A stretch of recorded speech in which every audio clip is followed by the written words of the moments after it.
It's checking in with Anthony and Glenn, teaching you to be the hotelier that you wanna be. It's checking in with Anthony and Glenn. Anthony, Happy New Year. Glenn Haussman, how are you today, my brother? Good. How are you, Anthony? I'm good. 2019, it's here. Yeah, it's our second of two shows, saying goodbye to 2018, welcoming in 2019. If you guys didn't catch the last show, be sure to check out our 2018 year-end wrap-up, all the stuff that we learned, how to be better people, how to be better career professionals, all of that kind of good stuff. But today, Anthony, I want to talk to you about looking forward. Let's forget about the past. Stop making resolutions. I hate people that make resolutions. They don't work. Stop. Really? Yes, I'll tell you why. Well, first of all, now you've messed it up because I was going to spend the entire show going over each one of my resolutions, but now that's out the window. They don't work. No, they really don't. Okay. Do you have a goal every single day to brush your teeth, or you just get up and brush your teeth? Yeah, I just do You it. don't set a goal. It's like every day I'm going to brush my teeth from now on Right. because I need to stop having smelly breath. To be true, I do have a goal to get my kids to brush their teeth every day. Though. Yeah, tell me about it. I went through that with them. But resolutions don't work, in my opinion. Uh-huh. What works is lifestyle changes. Right. You know, whether it's the way I eat, how I work out, or just being kinder, I decide to put one foot in front of the other, right? And set little goals. And really, it's kind of like I explained to my daughter, and actually, after I said it to her, she actually said, "Dad, that's a good way of putting it." So I was like, "Oh shit, this must be good." If my daughter says, yeah, right. you know, because she was saying, "Dad, goals like." Everybody talks about goals. I just want to enjoy my life. It's like too overwhelming, like I guess for a teenager that like have these big goals because it gets too nerve-wracking. So she's like, I just want to enjoy the moment, right? I just want to enjoy, like she has a thing on her computer that says be happy. She just wants to enjoy the moment.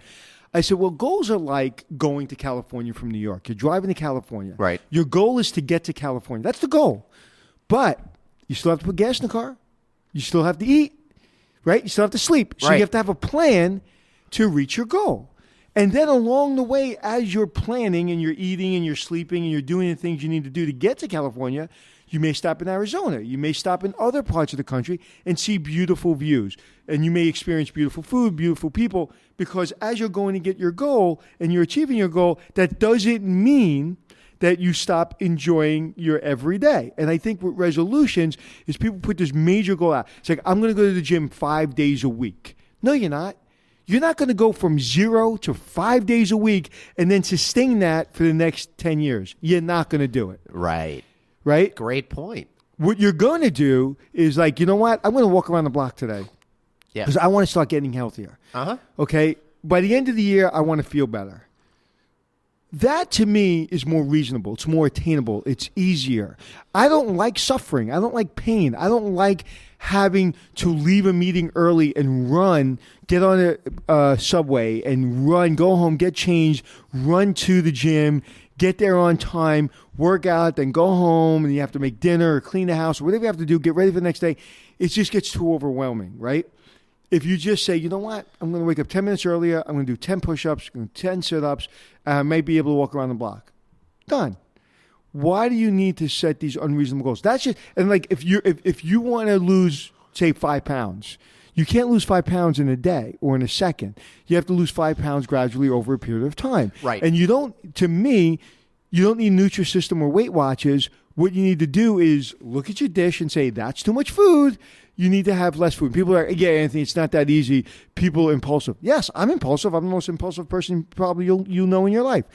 But if I want to reach a goal, I have to do things that make me happy, right? In order to reach my goal, I have to be happy today. So if I want to get to California, I don't want to drive to California in 3 days straight, sleeping on the side of the road, eating Big Macs all day. Right. I want to enjoy my journey. If I want to lose 10 pounds or I want to get in good shape, like I'm going to run a marathon. I don't believe I announced that.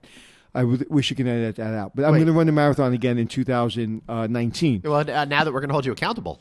Well, that's why I don't like putting I don't actually talk about my goals. Right. It's funny you should say that because everybody like on Facebook now will be putting up their resolutions for 2019, and then it'll be like, hey, who didn't achieve what in 2019? Right. And you know what? Your resolution should be yours. Like I just said that about the marathon, right? I don't want to talk about that, right? Because that's my personal thing that I'm going to hopefully achieve. But I'm going to do it slowly, and I'm going to do it easily. And I'm not like working out right now to get there. I'll get there when I get there. So I want everybody to take the pressure off of ourselves. And whether it be life goals, whether it be business goals, whether it be physical goals, it's if you don't like that, there's no magic pill. If you don't like being overweight, if you don't like being out of shape, okay, you have to not like it, okay, a lot in order to fix it. Right. Because if you just don't like it a little bit and you talk about it, but you don't really want to, then you don't really hate it. You have to hate it enough to put substantial goals down and work on them every day. But the trick for me, this is just my personal opinion, is I have to enjoy what I'm doing every day in order to obtain my goal. No goal has ever been so important to me that the stress of getting there is painful, more painful than I want it to be. I try to enjoy my life as I achieve my goals. And resolutions put too much pressure on people. Really and if you announce them, then you just put more pressure on yourself because now every idiot's looking at you. Oh, you didn't lose 50 pounds. You didn't lose 50 pounds last year. You didn't lose 50 pounds this year. You want to go to college. You didn't go to college this year. You didn't go because you're an asshole. You're a loser. Right. Like you have to internalize that and you have to do it like brushing your teeth. Just get up in the morning and do it. I actually, it's funny because brushing my teeth is a mundane. I can never say that word. Thing. So I have in my bathroom, there's light that comes into my bathroom a certain way. Right. And I always make sure my face is in that light when I'm brushing my teeth because it makes me happier. Mm-hmm. Right. It's something that's boring that everything you do should be fun and you should be happy doing it, even when it's not the funnest thing in the world. Make it fun. So how do you make that challenging stuff more fun and palatable and therefore achievable? It's like if you want to lose weight, right? So give you an example. I always try to watch what I eat. But I'd say once a day I have a piece of chocolate. Yep. But I have fish for lunch. Right. And I have eggs for breakfast. And I have a balanced meal for dinner. And then I have a chocolate bar if I want one. Right. And people are like, oh, that's not good for you. I don't care. I'm going to have two. If you say it again, I'm going to have three. Right. And if you say I really shouldn't have them, I'm going to have a whole fucking bag because I want to make myself happy. Some days I work out 5 days. Some weeks I work out 5 days a week. Some weeks I don't work out at all. When I'm in the mood, when I feel like it, I'm going to do it because my goal is to feel healthy and to feel good about myself. And some weeks I feel good about myself and I don't need to go to the gym. I feel like I'm at the weight I want to be in. I'm not feeling achy and there's not a lot of pains going on in my body. Right. And I don't feel like going to the gym, so I'm not going this week. Okay. But then the next week, I'm like, I feel like shit, so I'm going 3, 4, 5 days a week. I don't do anything that doesn't make me happy. So give me an example of something in your life that you thought was an insurmountable challenge, but instead of making a resolution to just fix it immediately, you were smart about it, you chipped away at it, and you took a year or 2, 5 years or whatever it is to deal with it. I would say family dynamic. I think my children, having teenage children, right. and you wanting really them.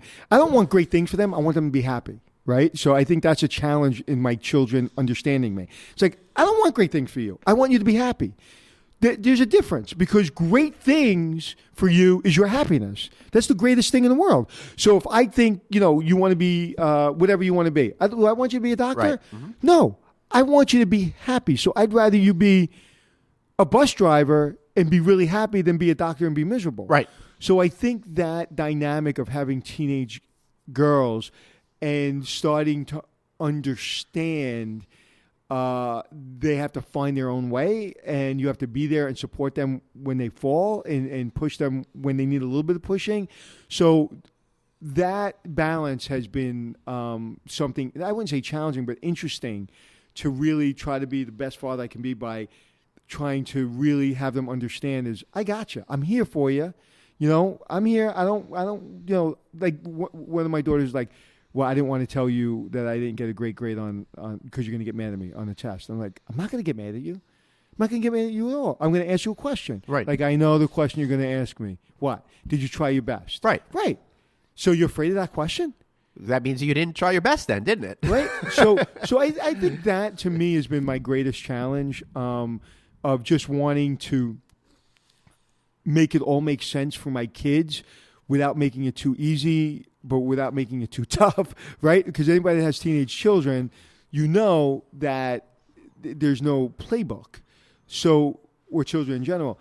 It's so how do you push them, but how do you also let them know you're there for them? Because nobody wants an entitled child, right? Yeah, no, absolutely. Especially in this day and age where we seem to be raising a lot of entitled people, it's hard to find that right balance. And especially because you want your children to have it better, easier, and whatever more than you ever had. We can fall into that trap of giving them too much and not letting them, skin their knee and learn the lessons of life. Yeah, and it's hard. I mean, there was an incident the other day, and I failed. Mm-hmm. I made it too easy. Yeah. I fixed it, and I was like, shit. And as soon as I did it, I was like, shit. And my daughter didn't want my help, and I did it anyway. Right. And I was like, shit. That was a moment where she just had to suck it up, and I just fixed it for her. Mm-hmm. And so those are the moments where you live and learn. But also, I can be tough too. I'm like, if I don't like something, I'm like, I'll drop the F-bomb once in a while. What the fuck? Don't fucking talk to me that way. Like, right? Just don't do that. Right. Like, you're 19 years old.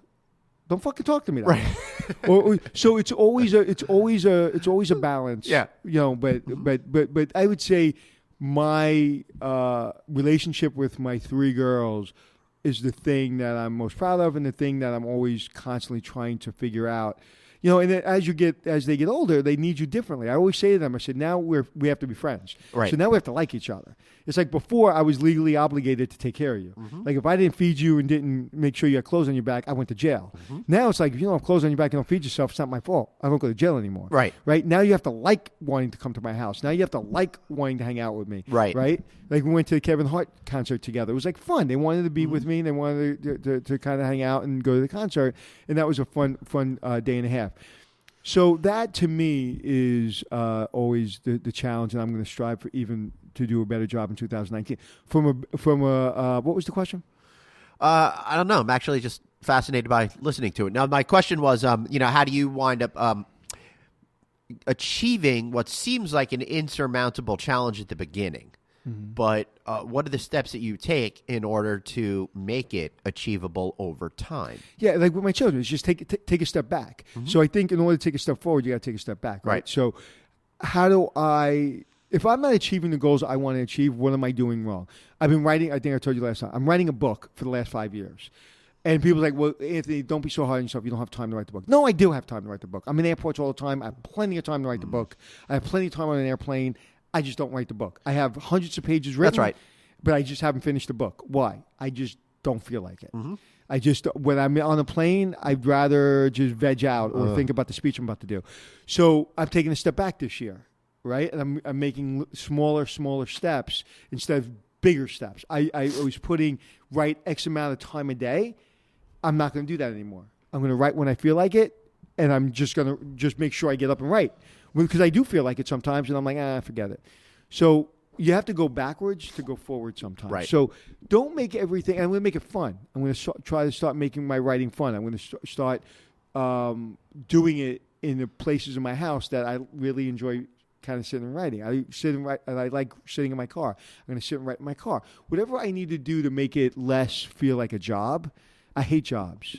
Like, I hate jobs. That's why one of the reasons I love speaking so much, speaking engagements, they're not jobs to me. They're nerve-wracking, but they're fun. Like, holy shit, I get to go to the amusement park. I get to go hang out with people and take them on this journey. Right. Yep. Right? Even this podcast is fun because you take it on a journey. I have no idea what's going to come out of my mouth. No, really. I always have an idea of what we're going to talk about, and then we never wind up talking about that Am I not talking stuff. about it now? No. You're going down a path that I didn't really expect, which I find is really interesting. That whole notion of how do you achieve? It's not just saying, I'm going to make a resolution and I'm going to do that. If you want to achieve, enjoy. Right.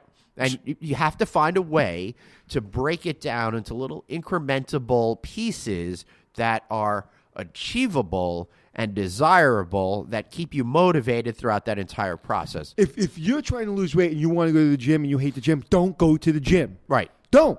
Walk around the block. Right. Go bicycling. Go swimming. Take up skiing. Go play volleyball with your friends on Wednesdays and Thursday nights.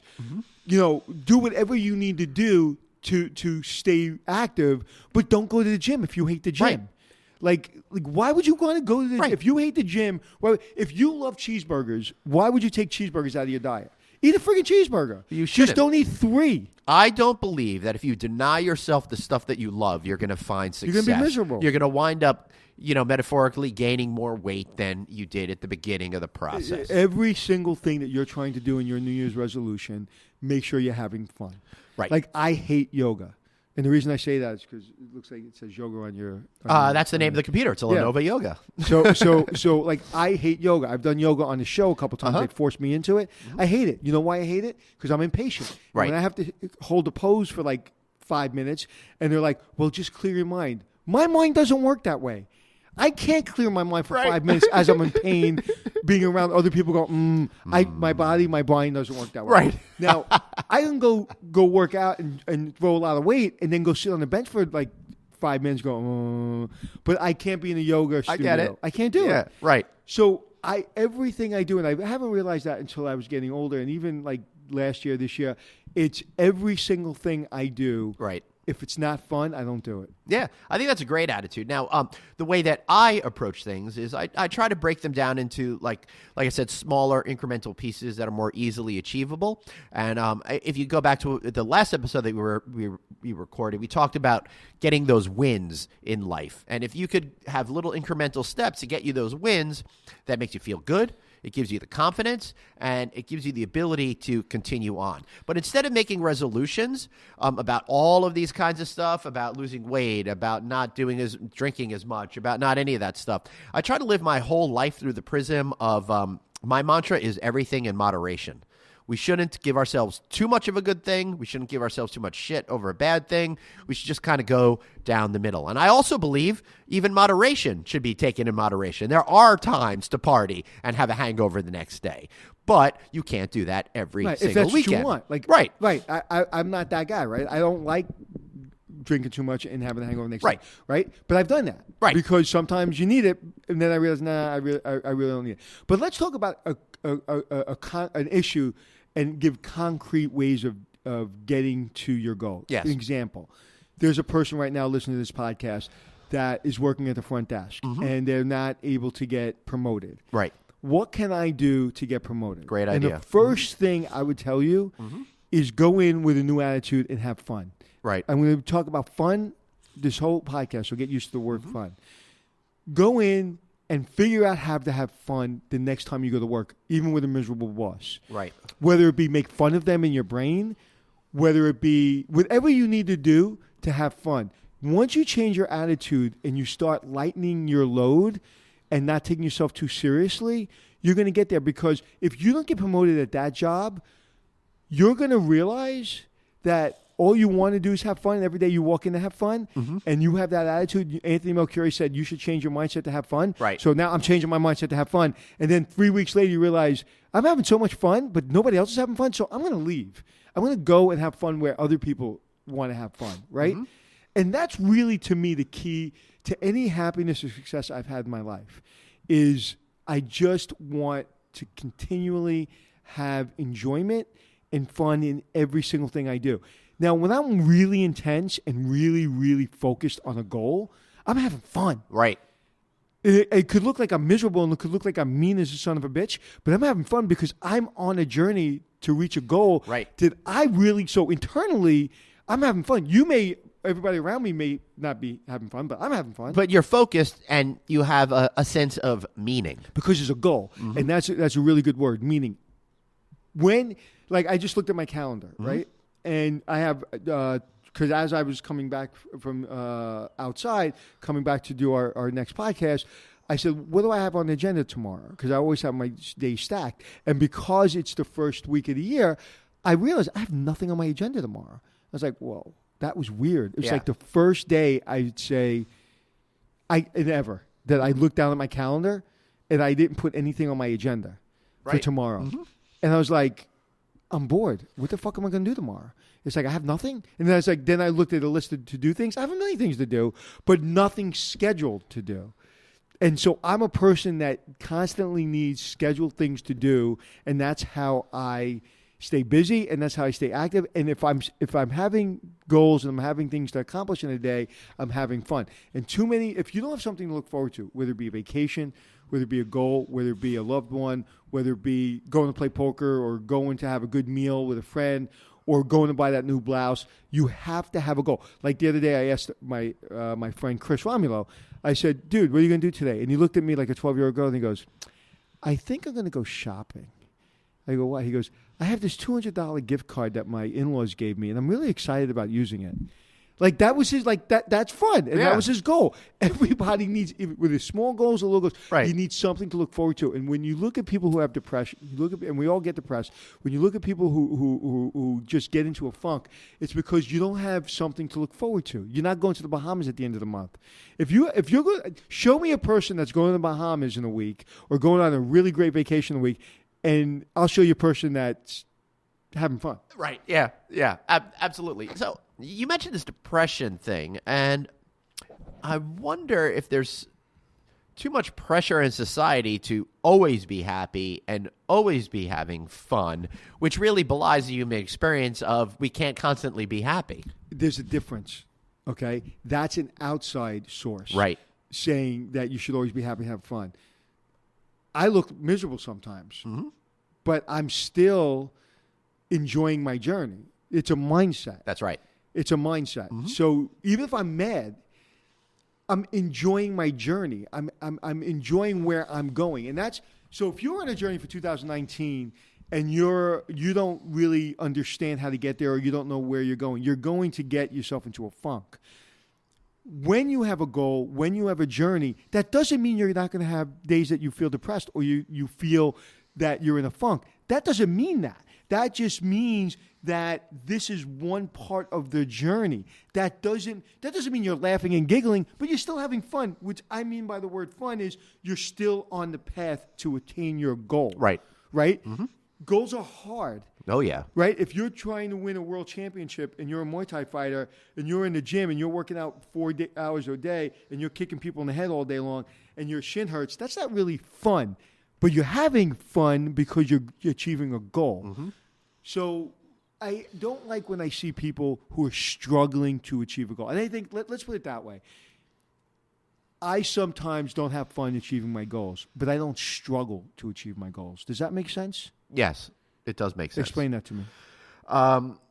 You may have challenges to achieve the goal, but it doesn't mean that you're not capable of doing it. It means that you have to focus and have the right mindset to understand that any goal worth achieving is going to have an inherent set of challenges to it that don't make it easy, but that doesn't make it less fun. It's mindset. I was at the poker table yesterday, and this lady says to me, or this dealer, there was a gentleman next to me, and he was a real moron. Right. Okay, he was just a complete asshole. And I don't know, the dealer made a mistake. It was like so not important. And she goes, oh, I'm sorry. And he kept on going after her. Right. And it was like a little thing. And she just looked at him. She goes, it's 2019. Yeah. I'm just going to have fun. Yep. And you just need to relax a little bit. It's not that big of a deal. And he still got nasty. And then she just looked at him with a big smile and go, are you okay? Yeah. And then he smiled at her right. with a little smile. Right. It's like, because she has a mindset of, asshole, you ain't getting in my brain. You ain't getting in my soul. And that's really what it is. The reason I talk about don't tell people your goals is because people get in your brain. Just have your own little way of going about your journey and keep it to yourself and have your own little internal mechanism to kind of get your momentum. Right. Don't look for other people to move you. You have to move yourself, but you don't have to do it in a struggle. Do it simply and do it lightly and do it with very small moments. Not everything is a big moment. Not everything has got to be a huge thing. I'm going to get into shape and I'm going to go 5 days a week to the gym. No, you're not. Right. No. You're chill, bro. You're not. Yeah. Absolutely relax. And if you want to lose that weight, you know what? Start off by having just a few bites one of my less. goals is I want to get my abs back. I had my abs a year and a half ago. I was like, holy shit, I got abs. I had never had abs. I got abs because I had to take my shirt off. So I was like on TV. So I got my abs. I was like, now I have like instead of a 6-pack, I have like a 2-pack. Right. At the end of the year, I will have a 6-pack again. Right. That's my goal. I'm not going to do sit-ups today. I'm not doing them. I'll probably do them sometime this week, but I'm not in the mood to do them today. Right. Right? So Yeah. I'll eventually get to my goal sometime this week. But I'm not going to say every single morning I'm going to wake up and do 50 sit-ups because I'm not. Right.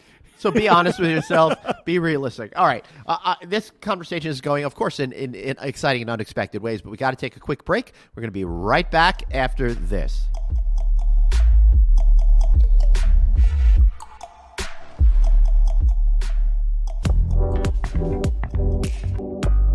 Hey everybody, Glenn here. So listen to this. Cobblestone Hotels is celebrating their 10th anniversary, and man, have they accomplished a lot in the last decade. Already they have more than 150 hotels throughout the United States, but they're in smaller and medium-sized markets. Those markets that the big franchise companies, they're underserving, they're overlooking, and in some cases just ignoring. But Cobblestone is an expert in these markets. And their president and CEO, Brian Wagernes, listen, I've gotten to know him in the last 10 years, and he has worked every job possible, including being an owner and operator. I can personally vouch for how awesome this company is, how awesome he is as an individual, because he understands the importance of finding the right combination of hotel brand and franchise owner. He's also an incredibly dedicated professional. Whether it's a Cobblestone Hotel and Suites Main Street design, Borders Inn and Suites, or one of the newly acquired brands such as Boulders Inn and Suites, Key West Inns, Centerstone Inns and Suites, Cobblestone has brands that range from economy to upper mid-tier, and one that's right for you. Quite simply, Cobblestone Hotels is the franchise for franchise owners. Patrick Mullenix, well, he's Cobblestone's new president of franchise development. Give him a call or check out their website at cobblestonefranchising.com. But give Patrick a call. He's a great guy. I've known him for a really, really long time, too. You can find him at 920-216-0620. That's cobblestonefranchising.com. And tell him Glenn sent you.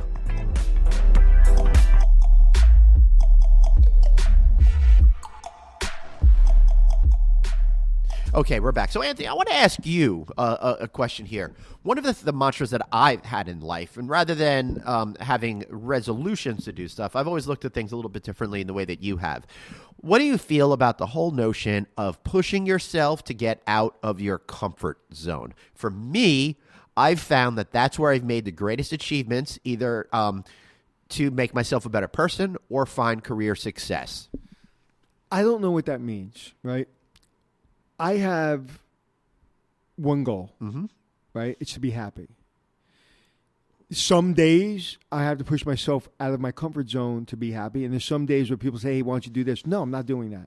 Well, come on, it'll be cool, man. Get out of your comfort zone. No, I don't want to do it. Right. I'm good. I don't want to be out of my comfort zone. Right. So to me, I never look at life and pushing myself out of my comfort zone.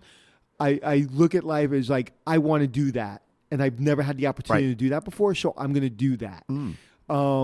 I don't want to jump out of an airplane. No, I don't. But that's not a comfort zone issue to me.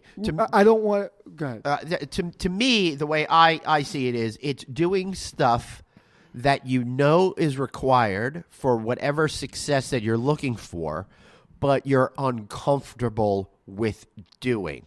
For example, I don't want to do, or I'm not in the mood to do, or you're just not good at it and you don't have any confidence in it. Okay, so you tend to avoid it, right? Okay, yeah. So we're not talking about jumping out of an airplane. We're saying that in order for me to be more successful in my business, I have to acknowledge that I have to sell advertising on my website and in my newsletter, but it's not something that I'm naturally inclined to want to do, but I have to find a way to do it and find that joy and fun in that process in order to make it at first not be as difficult for me and eventually turn it into something that I'm very good at. I find somebody to do it for me. Yeah, well, that's another way of doing it. I'd rather pay somebody to do it if I can afford it, or give somebody a percentage of whatever it is, whether it be the speaking gig or a percentage of my business or whatever it is to do that, because that's a really good question. There are things that I'm really bad at. and promoting myself is something I'm really bad at.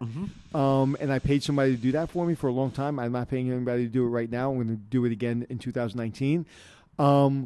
But that's how I deal with it. I choose not to do certain things, and then I figure out a way to get somebody else to do that for me. Okay, now there's a wisdom to that as well, but I also think there's a wisdom to what I'm saying. There are certain things that I think that you should be paying other people to do because it takes away from your core competencies and where you know you can really excel. For me, I know that I'm not interested in. This is going to sound super lame, but I don't want to go out and mow my lawn every Saturday. I would rather pay a landscaping company to mow my lawn and then use that hour or 2 hours or 4 hours or whatever it was going to be to invest that time in either myself to make myself more fulfilled as a human being or to work to make more money that will pay for that and then some more, right? But then there's the other side of it where you're not good at something and you need to get good at something in order to find success in your world. I avoid it. Anything I'm not good at, I avoid, and I figure out to get somebody else to do it for me,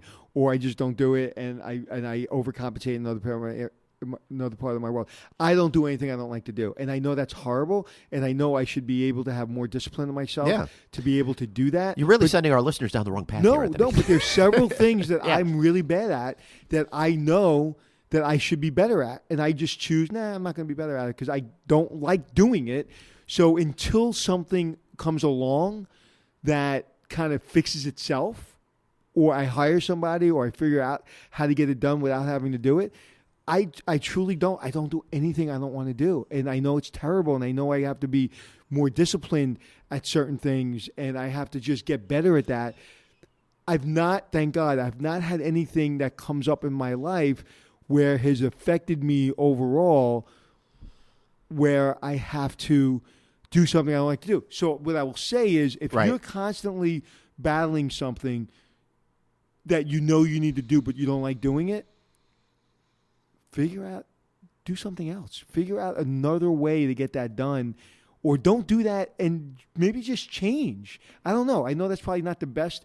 I might have got to just suck it up and just fight through it. And if you hate doing it, just go do it anyway. I'm like, there's always a way. There's always a way, in my opinion, and at least for my life, there's always a way to do it and still bring joy for it, or to have, or to avoid it, but still get your overall goals accomplished. If you ask me, I don't want to write my paper for my final for a school project. Well, no, you have to. So you hate doing it. That's different. If I hate advertising, right, for my company, I'm not going to do it. I'm just going to figure out how to do it without me having to do it. Right. I literally spend almost zero time doing things I don't like doing. That's amazing. Yeah. I just did my profit and loss statement for my business. And I did my bills, my year-end, all my financials for my company. And it's not something I really enjoy doing, but I had to do it, right? I had to do it. I spent 3 hours doing it the other day, and I got it done. I listened to some Billy Joel, and I watched some UFC, and I was doing my thing, and it all worked out. But it's not the thing I like to do. But outside of that, that's the only thing I really would say all year that I do that I just don't really like doing. I know. When you're looking at me like. I'm looking at you like I wish I had your life. I mean, it's so nice to avoid that. No, it's not my life. It's my mindset. Yeah, right. Because my life is no better than your life. It's my mindset. My mindset is, why would I do something I don't want to do? Because I think that there are times that you have to do certain things that you don't like in order to be a better person or find more success that you couldn't achieve by giving it to other people to do. Then why would I want to achieve that success if I don't like doing the thing I have to do to achieve that success? Because there are certain things in life we have to do. In order for me to be successful at having my own business, there are certain things that I have to excel at, whether or not I like them. In order to achieve the bigger goal for me of being an independent human being that is able to make more decisions on my own and drive my career in the way that I want to do it, there are certain things that I hate doing that I better learn how to do, and I better learn how to do well. All right, so ask me something I hate doing that I have to get better at. I'm not sure if there is anything that you hate doing that you have to get better at. Maybe you... No, there's a lot of things I have to get better at. But I just choose not to do them, and I'd rather do something else that may take me a longer way to get there. Again, I may be able to have more success in my life and have more money in my life if I would have done the things that I avoid. Okay, right. But you know what? I don't want to do. Right. Yeah. But I'm not a lazy person. I'm a very goal-oriented person. I get shit done, but I've learned a way to figure out in my life to the things I don't like to do, to have other assets or other people to do them for me. And like I said, in my businesses and even in our podcast, we're 50-50 partners in our podcast, right? Mm-hmm. And the only thing was, I said, dude, I'll do it. I'll show up, but you do all the technical shit because I don't want to do it. Yeah, right. And you don't have to. And I don't want to learn how to do it. But you could have said, could you do me a favor? Could you learn to do X amount of things with the software? And can you learn? No. I will walk away from the podcast. I won't do it. Right. And I know myself. I will not do it because I don't want to. I don't like it. Right. I just don't like it. So what would you... And I have another business that I just partnered with and gave a big part of my business away because I won't do any of that back of the house stuff. Right. I won't do it. I'll walk away from the business. I'll lose money before I do it. Uh-huh. All right. So then what would you say to somebody that has a career within the hospitality industry that wants to achieve being a general manager, but there may be jobs that they have to do in the interim that they don't really like or they don't feel confident that they're going to be good at, but they need to master those skills in order to achieve the greater goal? See, that's different. This is the type of stuff that I'm talking about. That's different. Then you have to your mindset, you have to enjoy it, right? Okay, to be a good general manager, you have to learn housekeeping. Right. Okay, I love housekeeping, but I don't like housekeeping. Right. I don't like the mundane stuff that you have to do in housekeeping to run housekeeping. But because I want to be a general manager, I'm going to love housekeeping because I'm going to know when I'm a general manager, I'm going to be able to outsmart everybody that works for me because I'm going to know when they're trying to bullshit me. So that's a really good point. I don't like food and beverage. I hate fucking food and beverage, okay? You put me in a restaurant and a bar to run in a hotel, I hate it. But you know what? I'm really good at it. Right. Because I know if I really get good at that and I learn to understand it, I'm going to be a really good general manager. So when my food and beverage manager comes to me and screws with me, I'm going to be able to call him on his bullshit, okay? I know nothing about wine. Right. Zero about wine, right? But I know enough about the industry and about what people want in a restaurant and how people order wine and what people are willing to pay for wine and how to sell wine. But I don't know anything about wine. Right. Right? Okay. So I learned to enjoy it because I have a greater goal. But if you ask me, Anthony, I need you to be, for the next 3 years, I need you to be a bar owner. I need you to run a bar for me. No, that's different. Right? So I guess my point is if it's within my core, if it's in the lane of my goal, then I'm going to enjoy it. That's right. Even if you're not comfortable doing those tasks. And I think that's really what my whole point is. You're looking at things in a different way than I am. But sometimes to achieve your ultimate goal, there are things that you have to do in order to get to that place that you're not that's not within your passion points, that you're not inherently good at, that you have to put in extra effort into. It's funny because when I was doing my books the other day, I was sitting there, and I actually enjoyed doing it, even though I don't like when I sat down and did it, I was like, oh, this is going to be terrible. But I like doing it because as I was doing it, I know I'm achieving my goals. That's right. Of closing out my year. Mm-hmm. Right? This is the year I had my own business. I haven't really been at my business full time for a long time. Right. I'm like, wow, I had a good year and I feel good about it. And now I tie a little bow in it. I put it all in a little box and I put it on the shelf. And now I go to 2019. So I knew that I didn't want to do that, but because it's helping me achieve my goals, I enjoy it. So I guess what I'm saying is, if it's not directly focused on your goal and achieving your goal, exactly, then don't do it. Right. If you're or if it is and you don't like doing it, there is a creative way for you to get somebody else to do it. There is. Mm-hmm. What's that? There's a thing, I've never used it, but it's called $5 or something. Fiverr. Mm-hmm. Right? You can get for $5. You can get everybody to do anything for you. Right. Right. You can get anybody to do anything for you. Mm-hmm. So I just really challenge myself to get everybody else to do the shit I don't want to do. Right. Right? And you don't have to spend a lot of money to do it. Yeah. That reminds me of a really old Chris Rock joke where he's like this prostitute came up to him and she's like, For $50, I'll do anything. He's like, bitch, paint my house. That's not nice. No, that was pretty funny. I don't even think it's that funny, but all right. I thought it was hysterical. I also love his bit. But on, so I'll have listen. just one McNugget. But I listen. I guess.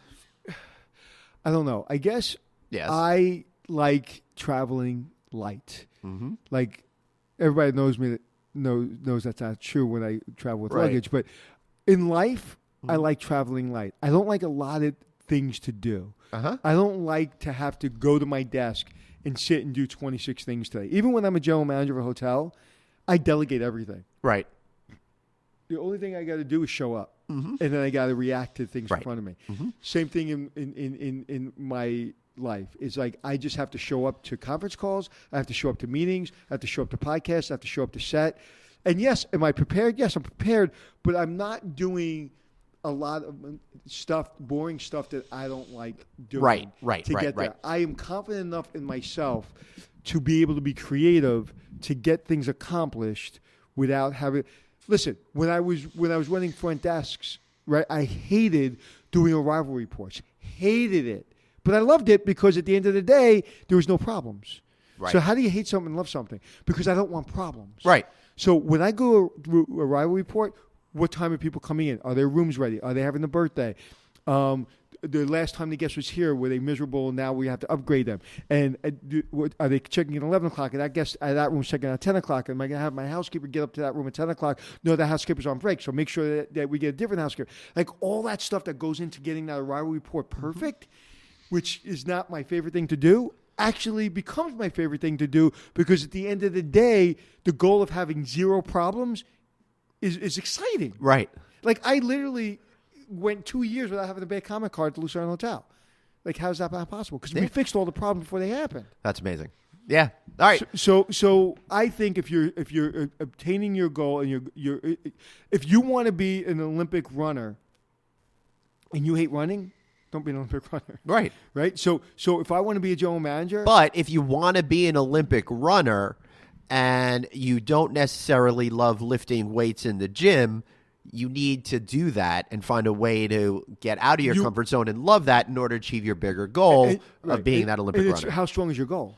Because if your goal is strong enough, then you'll learn to love that. Right.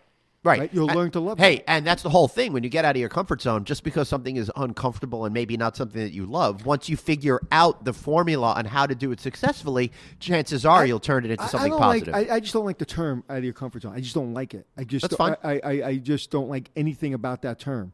Out of my comfort zone. I'm not doing anything out of my comfort zone. I'm going to do things to achieve a goal.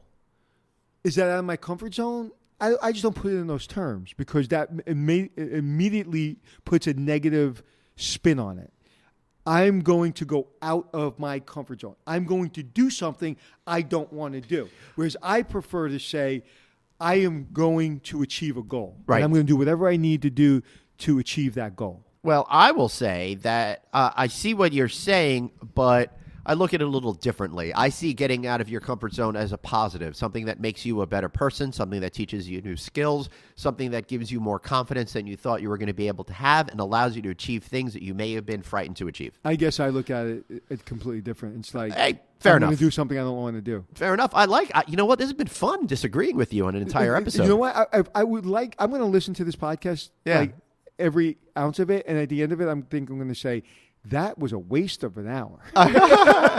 Well, so far only Did we accomplish anything? We definitely did. And one thing that I would like everyone to accomplish is check out the Wine Down Wednesday all winter long here where we're recording at the Garden City Hotel. If you buy a bottle of wine price over $100 at the King Bar by David Burke, they're going to give you 50% off that bottle of wine. So go out, treat yourself, get yourself a big, fancy, expensive bottle of wine and pay half price on it. Sounds like a good idea to me. Sounds like a really good idea. Yeah, right? So we're here, of course, at the Garden City Hotel. That's gardencityhotel.com. Check them out. And as we were saying in the last episode, guys, why don't you come down, catch us do a recording here. You can find us on social media, which will give you in a minute or two and how to connect us. Maybe you can come by, watch, and participate in our show. But one of the things that I have promised, Anthony, is that anytime someone gives us a 5-star rating, I would like to to thank them. So I want to thank Cake Fix for writing a couple of weeks ago. I'm not a hotelier, but my job means at least 3 hotel stays each week in a different city each night. The interviews and discussions are very informative and revealing. Anthony and Glenn have a lot of insightful comments and tips on handling employees and guests and general management skills that anyone can use no matter their profession. This podcast is a great way to pass the time whilst driving. Cake Fix, thanks so much. I love that folks that aren't in our universe are catching on to our vibe. You know, I love that, and I love when I read those comments. I hadn't read that comment, but I love that because you're sitting here and we're just talking, like 2 guys just, having a cup of coffee, or you're having coffee and I'm having tea, and we're just talking. And we don't really, we're not trying to achieve greatness here. We're just trying to maybe pass along some wisdom. And if people are finding the wisdom helpful, that's fantastic. Yeah.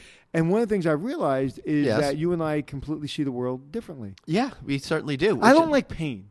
I'm the biggest wussy in the world. I don't like pain. I don't like pain either. And I don't like having to get up in the morning and saying to myself, I'm going to go out of my comfort zone. I'm going to do something today that I don't really want to do to achieve a goal. I look at it as I'm going to get up and achieve my goal. Okay.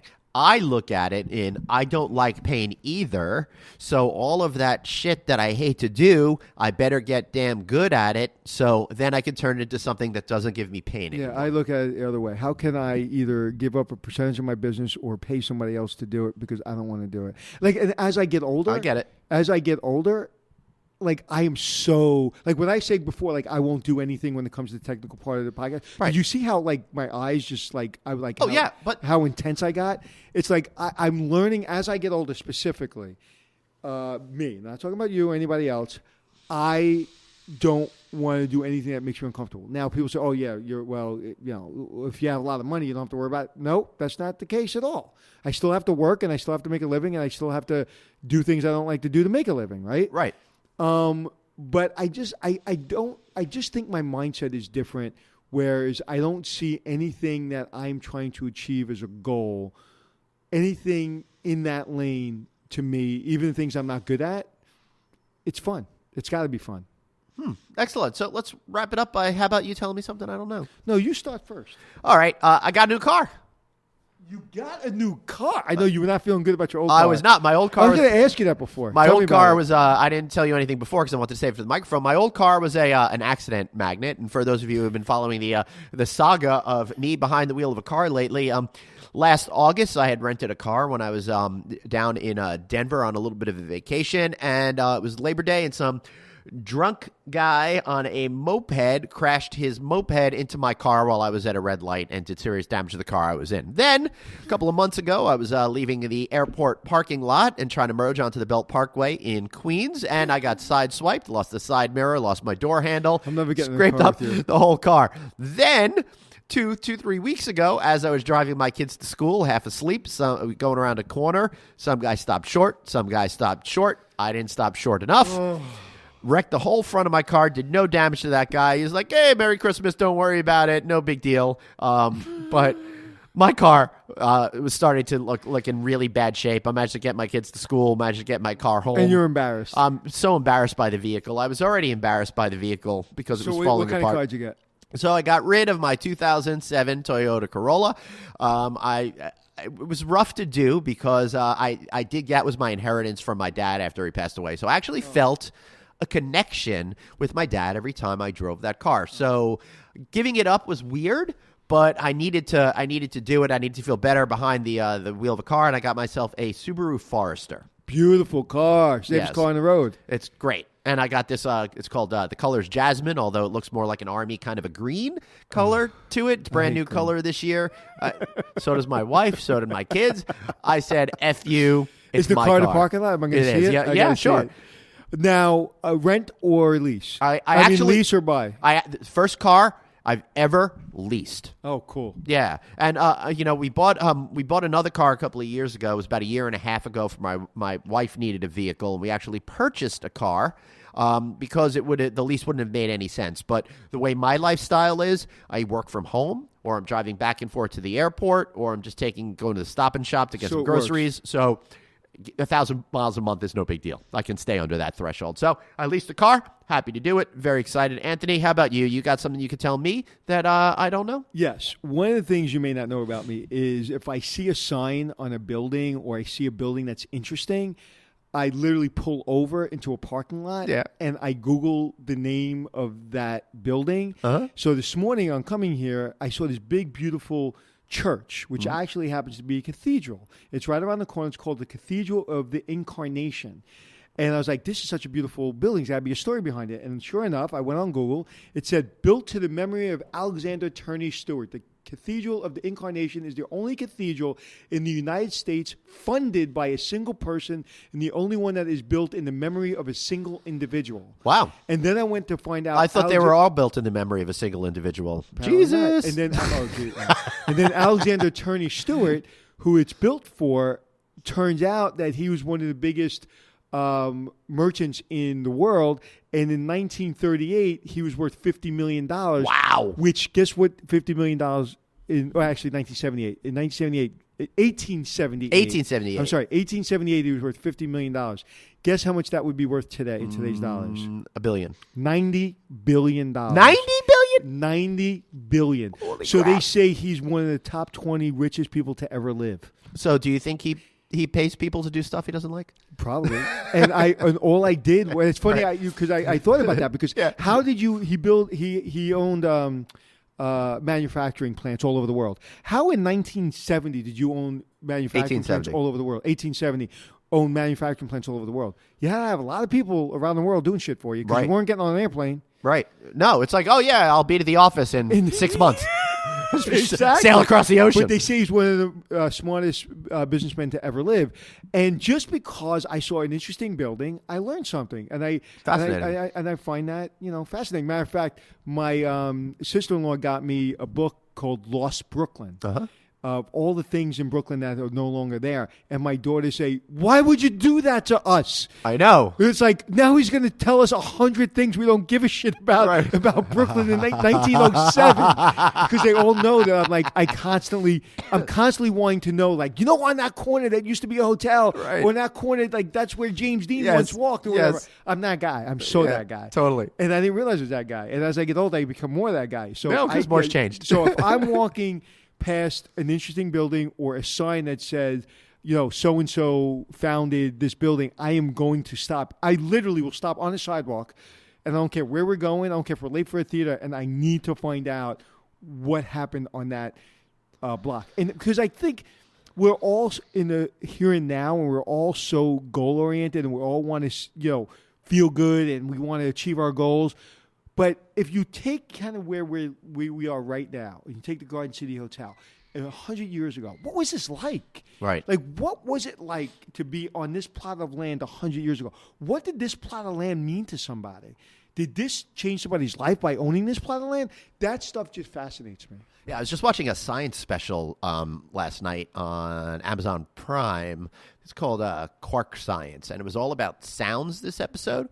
And they were talking about the soundscapes of cities, how they're being lost. We think about preserving buildings, but we don't think about preserving what the city used to sound like. And they use an example of a cathedral, I think it was in Boston, that they were able to do tests, and the sound only goes a couple of blocks now, where 100 years ago it went something like miles, and it was like the center of the town. The bells would ring, everybody would know. And you look stuff. forward to it, right? And it's interesting to see how the soundscape of a town can really connect you to stuff too. The Algonquin Hotel used to be, there was no music in the lobby because the music of the Algonquin was conversation. Right. And now it's music, and I don't like it. I like just the conversation. Or you go to the casino and you used to hear crashing of the coins into the bottom of the metal I love that bin. sound. And now you hear nothing. Right. Right? I just walked into a place last night, I can't remember where I was, and the music was horrible. And I'm like, this just doesn't work in this place. So I think sounds are very important. Listen, I think we need to do a much better job, all of us, in understanding what's come before us. And I think if we understand what's come before us, we can all be more sensitive and respectful, and not only be nicer to each other, but not be so hard on ourselves. Yeah, and I'd like to know why every single bar and restaurant I go into seems to play like techno music when nobody in those places want to hear techno music. Because the person that's playing it is 27 years old. Right. Okay. Fair enough. I just solved your issues. Yeah. So, Glenn, tell me where we can find you. We can find me at Traveling Glenn anywhere on social media, or just drop me a line, Glenn@rouse.media. That's ROUSE. And be sure to check out my other podcast, the No Vacancy with Glenn Haussman, the Hotel Tech Podcast, the Hotel Design Podcast, and, of course, this amazing show twice every single week. Wherever you guys can find podcasts, you can find my shows. Anthony? You know what? When are you going to do the soybean podcast? Oh, I'm really looking forward to doing that one. I've got a lot of material on that. On soybeans? Did you know that in November of 2018, we sold 0 soybeans to China, but a year ago it was $49 million. Okay, thank you very much for that. My pleasure. In November of the year alone. So there you go. Okay, That's hot talk for soybeans. How can we find you, Anthony? Actually, you made me laugh. I know. You can find me at It's a shame I did it so early in the year. I'm screwed for the rest of 2019. You can find me anywhere you want to be on the internet at Anthony Hotels. And also, please listen to my other podcast, Extraordinary, where that's what I do a lot. I go, please listen to Extraordinary, where we interview really interesting people. And you can find it anywhere you can find podcasts. But also, I made it easy for you. You can find it on my website, Anthony@AnthonyMelchiorri.com. There's a little button as soon as you get on the first page. It said podcast. You go in there, it brings you right to iTunes or Spotify, and boom, you're listening to my beautiful voice. Beautiful. And you know, I love listening to your beautiful voice every time. And I want to thank all of you guys for listening today to our show. We're going to be back next week with more shows each and every week. And, of course, some great hot soybean talk on the soybean futures market. Can't wait for that one. So for Anthony and myself, you got your finger up. Do you want to say something? I do, before you go. Yeah, all right. I saw something on the internet yesterday from a friend of mine, and it was a great quote. I'm going to actually post it later. And it said, for 2019, don't sabotage your life. Beautiful. I just love that. I love it. Because we all sabotage ourselves. Yeah, we sure do. Maybe we should save that as a topic for another upcoming episode, which you'll check out on iTunes, wherever else you can find those podcasts. ABC. And thanks so much for checking in. It's checking in with Anthony and Glenn, teaching you to be the hotelier that you wanna be. It's checking in with Anthony and Glenn.